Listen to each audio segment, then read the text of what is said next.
안녕하세요. 매일 아침 말씀 묵상에 오신 여러분을 진심으로 환영합니다. 7월 5일 화요일 죄로 인한 시련 로마서 1장을 묵상하시겠습니다. 생각할 문제, 죄로 인한 시련은 누가 주는가?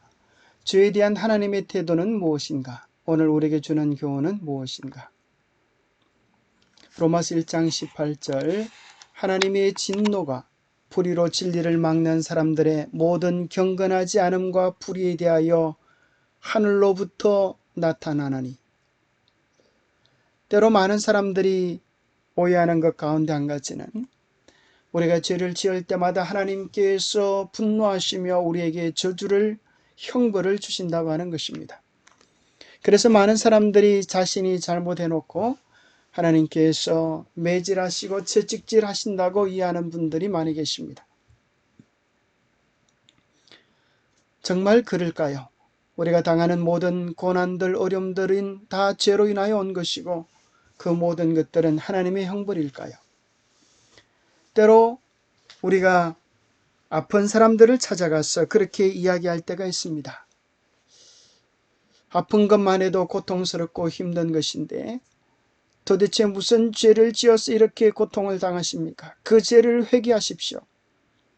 여러분, 그것이 아픈 사람에게 얼마나 무섭고 혹독한 저주가 될까요? 우리는 바르게 이해할 필요가 있습니다. 송아지 한 마리가 부뚜막에 앉아 울고 있지요. 엄마, 엄마, 엉덩이가 뜨거워. 왜 엉덩이가 뜨겁습니까? 부뚜막에 올라앉았기 때문입니다. 소뚜껑이 저주를 한 것도 하나님이 저주를 하신 것도 아닌 것입니다. 우리가 행하는 모든 일에는 결과가 마땅히 따릅니다. 뜨거운 태양 아래 아이스크림을 들고 서 있다면 녹아버릴 것이 분명합니다. 원인은 반드시 결과를 가져오기 마련입니다. 우리가 어떤 다른 결과를 기대하든지 죄도 마찬가지입니다. 죄는 반드시 그에 합당한 결과를 가져옵니다. 죄지은 자들이 고통을 당하는 것은 하나님께서 어떤 벌을 어떻게 내려보내실까 궁리하고 계시기 때문이 아니라 죄 그 자체가 그에 합당한 결과를 가져오기 때문인 것입니다. 죄에 대한 하나님의 태도는 무엇입니까?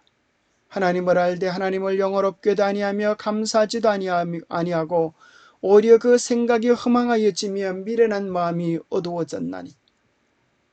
스스로 지혜 있다 하나 어리석게 되어 썩어지지 아니하는 하나님의 영광을 썩어질 사람과 새와 짐승과 기어다니는 동물 모양의 우상으로 바꾸었느니라. 그러므로 하나님이 그들을 마음의 정욕대로 더러움에 내어버려 두사 그들의 몸을 서로 욕되게 하셨으니 이는 그들이 하나님의 진리를 거짓 것으로 바꾸어 피조물을 조물주보다 더 경배하고 섬김이라. 주는 곧 영원히 찬송할 이시로다. 아멘. 사람들이 그 마음의 중심에 하나님을 아는 마음이 있습니다. 그러나 하나님을 인정하지도 아니하고 영어롭게도 하지 아니한 것 때문에 무슨 일이 일어나는가? 오히려 자기들은 더 똑똑하다고 생각하지만 그 결과로 어리석게 되어서 하나님의 영광을 썩어질 사람과 새와 짐승으로 바꾸어 경배하는 것입니다. 하나님의 창조를 부인하고 스스로 지혜롭다고 하면서 사람은 우연하게 되었다고, 짐승이 변하여 원숭이가 변하여 아메바가 변하여 인간이 되었다고 하면서 썩어질 사람과 짐승을 경배하는 것입니다. 그 결과가 무엇입니까? 하나님께서 그들을 마음의 정욕대로 내버려 두셨습니다. 이제 그들의 마음속에 선의 기준이 없어져 버리고 제 욕망대로 살아가는 것이 오늘 이 시대의 모습과 같습니다. 그 결과로 어떻게 되었습니까? 또한 그들이 마음에 하나님 두기를 싫어하며 하나님께서 그 상실한 마음대로 내버려 두사 합당치 못한 일을 하게 내버려 두신 것입니다. 그래서 그들의 마음속에 곧 모든 불의, 추악, 탐욕, 악의, 시기, 살인, 분쟁, 사기, 악독, 죽어 마땅한 21가지 죄들이 그들의 삶에 가득하게 된 것입니다. 하나님은 어떻게 그들을 대우하셨습니까? 그들의 마음대로 해보라고 내어버려 두신 것입니다. 제가 어떤 열매를 맺는지, 하나님을 마음에 두기 싫어하면 어떤 결과가 이르는지 그들로 맛보게 하신 것입니다. 그래서 깨닫고 돌아오기를 원하시는 것이 안타까운 하나님의 심정인 것입니다. 죄에 대한 하나님의 태도는 무엇일까요? 죄인을 저주하시고 형벌하시는 것이 하나님의 몫일까요? 갈라디아 3장 13절에 보면 마치 사랑하는 아들이 죄를 짓고 고통할 때에 그것을 참아 보지 못하시고 아버지가 대신 그 고통을 당하고 싶어하는 것처럼, 아픈 자녀를 위하여 어머니가 대신 그 질병을 짊어지고 싶은 것처럼 우리 주님께서 우리를 위하여 저주를 받은 바 되사 율법을 지키지 못한 그 모든 저주에서 우리를 대신하여 저주를 받으시고 죄의 값을 지불하시고 우리를 속량하시고 구원하신 것입니다. 그것이 십자가 복음의 핵심인 것입니다. 우리가 죄인 되었을 때에 하나님은 우리를 저주하고 벌하신 것이 아니라 우리가 아직 죄인 되었을 때에 그리스도께서 우리를 위하여, 우리를 대신하여 죽으심으로 하나님께서 우리에 대한 자기의 사랑을 확장하셨습니다. 그러나 거기서 하나님의 사랑은 끝난 것이 아닙니다. 십자가를 바라볼 때, 우리를 향한 그 한없는 사랑을 바라볼 때 우리의 마음이 변화되도록 도와주시는 것입니다. 새 영을 너희 속에 두고 새 마음을 너희에게 주되 너희 육신에서 굳은 마음을 제하고 부드러운 마음을 줄 것이며 또 내 영을 너희 속에 두어 너희로 내 율례를 행하게 하리니 너희가 내 율례를 지켜 행할지라. 주님은 우리를 죄 가운데서 용서하시고 구원하셨을 뿐 아니라 성령을 통하여 새 마음을 주십니다. 새 마음이라고 하는 것은 하나님의 뜻의 말씀에 대하여 반항하는 굳은 마음, 돌 같은 마음을 제하시고 순종하는 마음, 부드러운 마음, 착한 마음을 주셔서 하나님의 말씀의 계명에 순종하게 우리의 본성을 바꾸시고 우리의 인생을 바꾸어 주시는 것입니다. 그래야 하나님은 우리의 삶에 달린 열매를 보고 너희가 참 내 백성이다라고 말씀해 주시는 것입니다. 에덴 동산에는 두 나무가 있었습니다. 하나는 생명나무이고 하나는 사망의 나무였습니다. 오늘 우리들에게도 두 가지 나무가 있습니다. 하나는 생명나무요, 하나는 사망의 나무입니다. 우리는 누구나 할 것 없이 둘 중 하나에 속해 있습니다. 무엇이 사망의 나무입니까? 내 마음에 하나님 두기를 싫어하고 내 자신을 왕으로 모시는 것입니다. 사실 내 자신, 내 고집, 내 욕망을 두면 그것이 자유롭고 평안한 것처럼 보일지 몰라도 궁극적으로 욕망의 종, 사망의 종, 사단의 종이 되고 마는 것입니다. 사망나무를 벗어나려고 하면 어떻게 생명나무로 옮겨질 수 있겠습니까? 생명나무는 무엇입니까?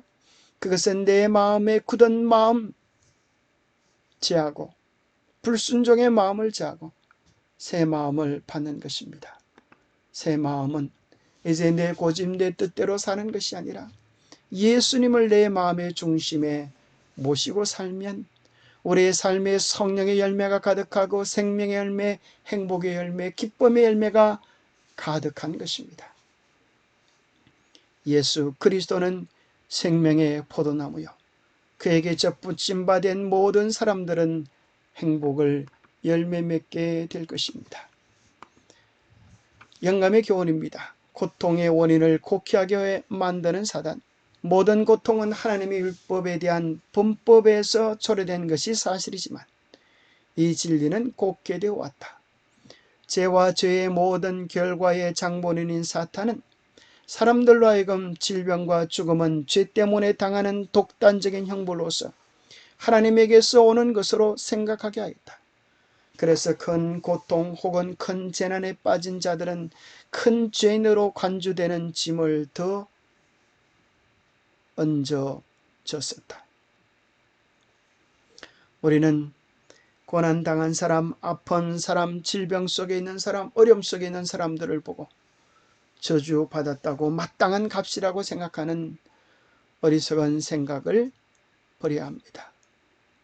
우리는 불쌍히 여기며 죄인을 불쌍히 여기며 사랑하셨던 예수님의 마음으로 그들에게 참된 복음을 알리고 그들의 어려움을 함께 짊어지는 그리스도의 심정을 가져야 할 것입니다. 기도하겠습니다.